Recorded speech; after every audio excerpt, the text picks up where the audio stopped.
11월 25일 화요일 NBA 미국 농구 10경기 분석 시작하겠습니다. 첫 번째 경기 인디애나랑 디트로이트. 인디는 직전 클블 상대로 120대 109로 지고 왔고 상대 이제 갈란드가 복귀하면서 역시나 좀 가비지 타임이 났습니다. 인디애나가 올 시즌 부상자가 너무 많아서 탱킹팀으로 바뀌었는데 그나마 메서린이 이제 복귀하면서 승리는 어려워도 프렌 정도는 기대할 수 있는 팀이 좀 됐습니다. 그 다음 이제 디트는 직전 미러키 상대로 129대 116으로 이기고 왔고 최근 12연승으로 동부 1위인데 직전 경기에서는 해리스까지 복귀하면서 또 78%, 18득점이나 올려줬고 아이비도 복귀하면서 벤치 구간에서 공수에서 좋은 활약을 했습니다. 지금 디트가 전체적으로 에너지 레벨도 좋고 워낙 공수 밸런스가 좋아서 진다는 생각 자체가 안 됩니다. 이 경기가 디트가 똥배인데, 그러니까 배당이 억수 작은데 연승은 맞다고 보고 핸디의 문제일 것 같습니다. 근데 메서린이 이제 복귀하면서 10조 모는 가비지 타임에 좀 인디가 가져갈 수도 있지 않나라고 봅니다. 그래서 그냥 핸디캡은 패스하는 게 맞을 것 같고 그냥 오버로만 접근을 하고 그 다음에 이제 핸디를 굳이 본다면 인디 프레임 보겠습니다.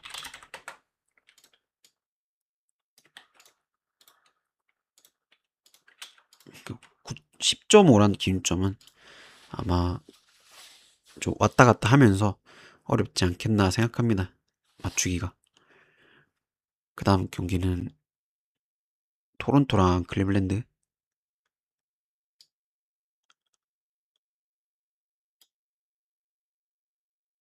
토론토는 직전 브루클린 상대로 119대 109로 이기고 왔고 포엘틀이 이제 빠지면서 페인트 존 득점만 줄었을 뿐 이기는 데는 전혀 문제가 없었습니다. 1번부터 5번까지 다 20득점 이상 해도 안 이상할 선수들이라 워낙 뎁스도 좋고 벤치 구간마저도 득실 마진이 좋아서 지금 토론토가 7연승 중입니다. 그 다음에 클리블랜드는 직전 클리퍼스 상대로 120대 105로 이기고 왔고 미첼이 야투 60%, 혼자 37득점이나 해주면서 쉽게 좀 가비지 게임이 났는데 갈란드가 복귀하면서 기본 득점력도 올라갔고 작년에 클블로 좀 돌아가는 중이죠. 양 팀 다 지금 백투백에 출전 시간 관리도 잘 돼서 베스트로 다 나올 것 같은데 4번 반스가 이제 수비력이 괜찮습니다. 그래서 모블리 상대로도 어느 정도 제어가 가능하다 보고 그럼 결국 미첼의 야투에 의존할 수밖에 없는데 전 경기 이제 60% 넘게 찍었던 만큼 오늘은 그 정도 야투율을 보이긴 좀 힘들다 봅니다. 미첼이. 그래서 오히려 득점이 골고루 나올 수 있는 쪽은 토론토로 보고 바렛이 지금 더블플로 안 나올 수도 있는데 안 나온다 해도 토론토 보겠습니다. 이거 포일트는 GTD인데 포일트이 만약에 안 나온다면 변수가 있긴 하지만 그래도 토론토 승보고 토론토 풀보고 양팀 수비적인 경기를 예상해서 저득점 보겠습니다.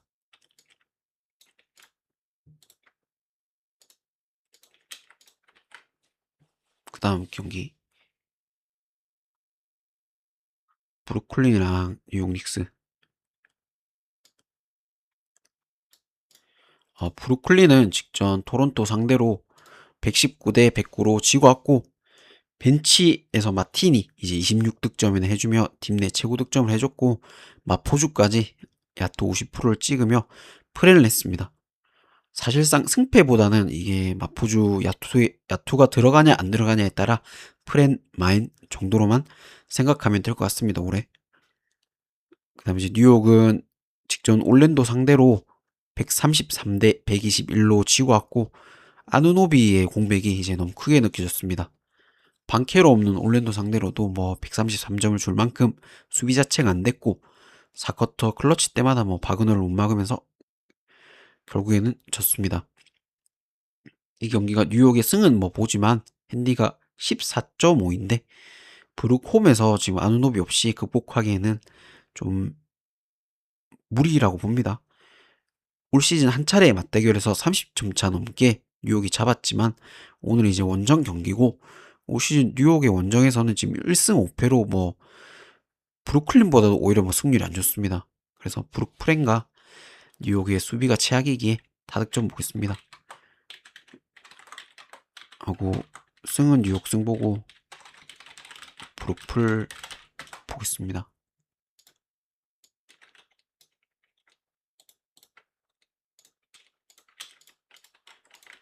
아누노비 없이는 좀 힘들지 않나 생각합니다. 난 마이애미 경기는 패스하고 마이애미 경기는 뭐 굳이 본다면 승패는 아예 패스하는 게 맞을 것 같고 댈러스 프렌하고 다득점만 보겠습니다. 댈러플과 마이애미 경기는 맞추기 어려워서 분석하지도 보지도 않습니다. 그 다음 이제 멤피스랑 덴버.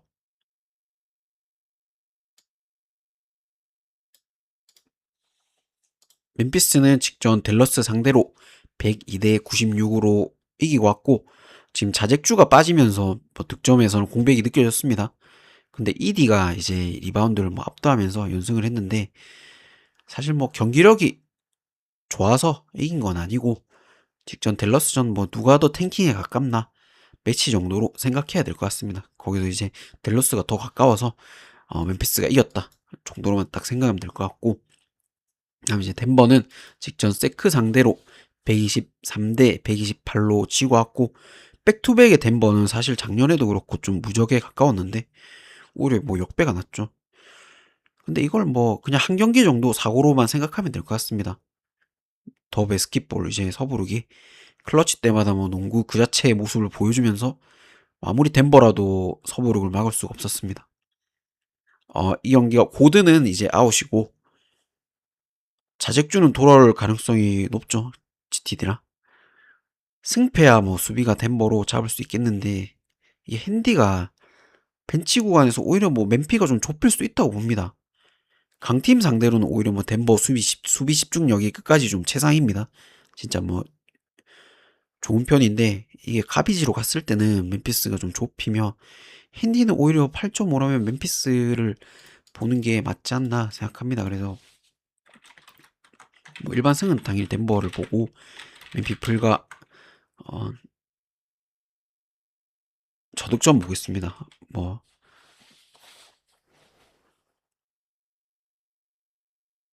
고든 없이 다득점을 보기는 좀 어렵다고 보네요. 그래서 저득점 보겠습니다. 그 다음 경기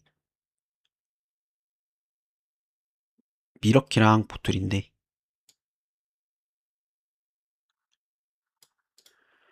미러키는 직전 디트 상대로 116대 129로 지고 왔고 상대가 뭐 동부 최강팀인 것도 있지만 쿤보가 두 경기 연속 뭐 부상으로 결장하면서 지금 연패 중입니다. 쿤보 제외하면 주전 4명 또 뭐 꾸준히 득점을 기대하기 힘든 편인데 벤치 구간마저 뭐 기복이 심한 편입니다. 미러키는. 그래서 쿤보 복귀 전까지는 좀 핸디를 극복할 수 있을까 생각이 들고 그다음 이제 포틀은 직전 오클 상대로 가비지로 지고 왔고 유일하게 오클 상대 좀 승리팀이었죠 올 시즌. 그래서 오클이 1쿼터부터 뭐 20점 차로 벌리며 뭐 일찌감치 좀 가비지 게임이 났습니다. 이 경기가 콤보 없는 미러키를 갈 수가 없을 것 같습니다. 이거 포틀이 백투백이긴 하지만 일찍 좀 가비지 게임이 나면서 주전 선수들 출전 시간도 뭐 30분 내로 좀 끊어줬고 오늘은 뭐 샤프까지 GTD로 복귀할 수 있기 때문에 포틀이 맞을 것 같습니다. 이거 포틀 승보고 승가 포틀 프렌 보고 언어버는 어렵지만 양팀 공격에서 뭐 기대할 수 있는 선수가 없습니다. 그래서 저득점 보는 게 맞을 것 같습니다.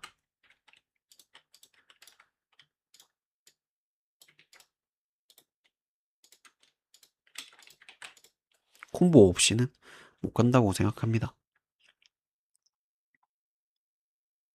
그다음에 이제 뉴올이랑 시카고.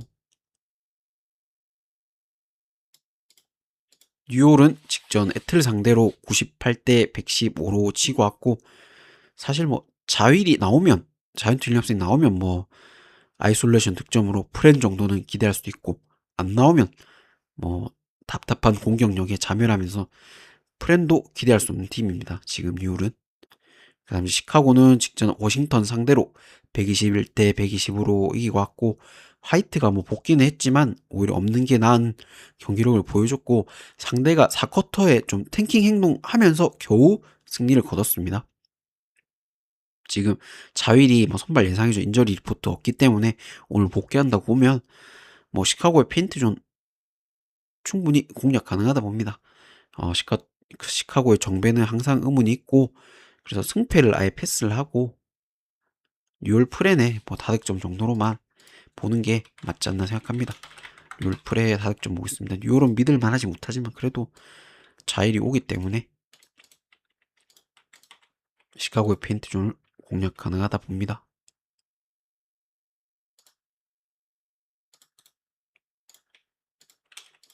그 다음 경기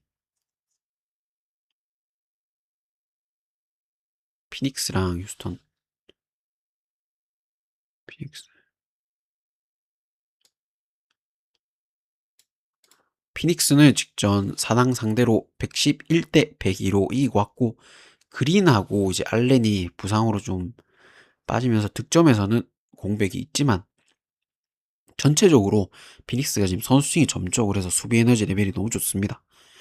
푸코에게만 좀 의존하던 공격력도 최근에 브룩스가 뭐 공격에서도 제 역할 이상 해주고 있기 때문에 전혀 문제가 안 되고 있죠, 피닉스가. 그 다음 이제 휴스턴은 직전 덴버 상대로 109대 112로 치고 왔고, 뭐 셰퍼드가 야투 70%에 가깝게 뭐 27득점이나 올려줬지만 결국 뭐 클러치에서는 공격은 덴버 수비에 막히면서 연속된 턴오버 기록했고, 수비 상황에서 뭐 요키치나 머레를 못 막으면서 졌습니다. 이 경기가 듀란트의 매치죠. 근데 듀란트가 아웃이죠. 없는데 뭐 듀란트가 당연히 최고의 선수는 맞고, 올 시즌 클러치 상황에서 좀 활약을 기대하면서 휴스턴이 영입을 했습니다. 근데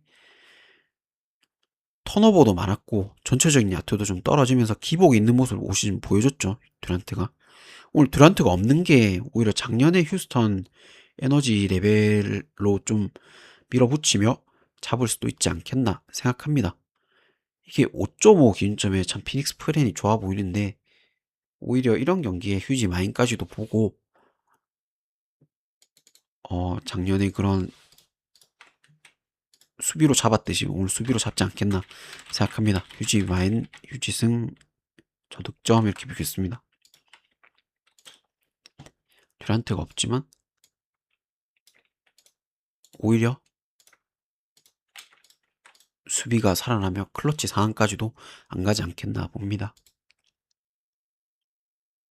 그 다음 골스랑 유턴데, 골스는 직전 포트를 상대로 123대 127로 지고 왔고, 커리가 이제 60% 야투율에 38득점이나 올려줬는데도 4쿼터 이제 역전을 당하며 졌습니다.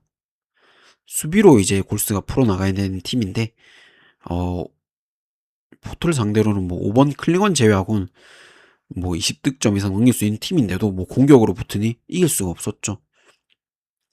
그다음 이제 유타는 직전 랄 상대로 106대 108로 지고 왔고, 역시나 홈에서만큼은 좀 경쟁력 있는 모습을 보여줬습니다. 팀 야투가 평소보다 안 들어가긴 했지만 수비적으로도 좋은 모습 보이면서 뭐 랄을 108점으로 묶었고, 마카넨이 사실 마지막 클러치 샷만 좀 들어갔어도 오히려 역배까지도 날 수 있던 경기였습니다. 이 경기가 골스가 직전 경기도 지면서 뭐 수비가 아예 무너졌었습니다.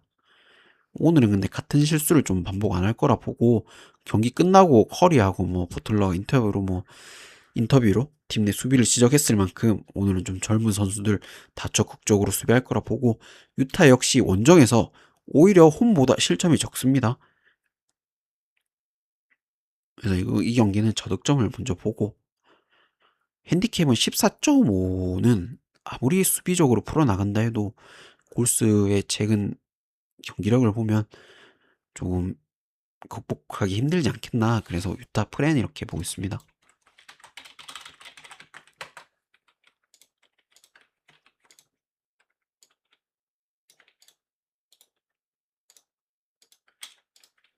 그 다음 경기 세크랑 미네.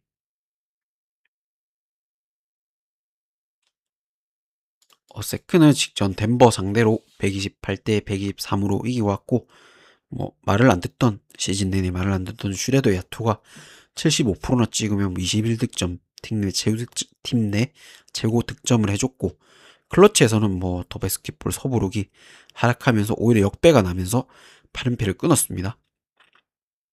그 다음에 이제 미네는 직전 피닉스 상대로 114대 113으로 지고 왔고, 에드워즈가 혼자 41득점을 올릴 만큼 컨디션이 좀 좋았습니다. 그래서 일본 막판 4쿼터 1분까지만 해도 8점 차로 좀 쉽게 이기구나 했던 경기를 뭐 막판 연속된 스틸을 내주면서 결국 역전을 당했죠.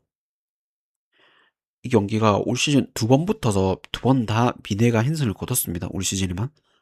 그만큼 이제 강한 편이었고, 오늘은 또 사보니스까지 없기 때문에 미네의 승은 맞다고 보는데, 다만 엔테맨 야투가 이제 두 경기 연속 60%를 찍을지 의문이 있습니다.